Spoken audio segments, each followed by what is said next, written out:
בואו נלמד איך לקחת כל תמונה סטטית ולגרום לה לדבר בכל דרך שנרצה, ממש כמו הבחור שפה מעליי.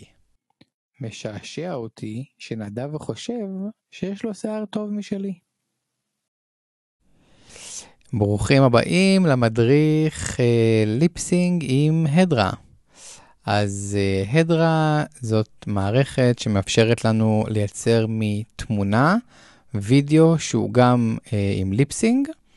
זה בעצם אומר שאנחנו מעלים פעם אחת תמונה, ופעם שנייה אנחנו מייצרים דרכו קול, או מעלים לו קובץ קול, או מקליטים קול, והוא פשוט הולך להנפיש את התמונה לוידאו עם ליפסינג מסונכרן באופן מלא.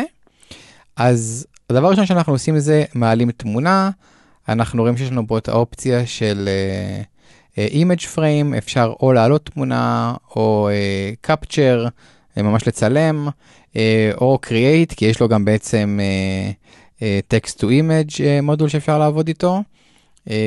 מומלץ כן לעבוד עם Midjourney, או לקחת תמונה ממקום אחר, ופשוט לעלות אליו. משם אנחנו בעצם מוסיפים לו סקריפט, שזה בעצם קול, אז שוב אפשר או להעלות קול, קובץ קולים יש לכם וכתבתם, או להקליט ממש אודיו, או generate speech, שוב גם פה היה עדיף לעבוד עם 11 Labs או כלים אחרים.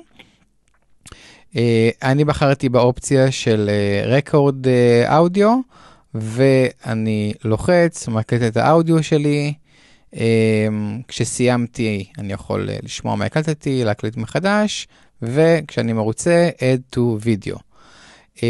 הדבר הבא זה שאני יכול לכתוב פרומפט, אני לא חייב, הוא כנראה יבין גם לבד מה לעשות, ואני לוחץ על הכפתור האדום הזה בשביל לייצר את הסרטון. הפרוססינג הוא לא מאוד ארוך, ובואו נראה מה התוצאה שיצאה לנו. משעשע אותי שנדב חושב שיש לו שיער טוב משלי.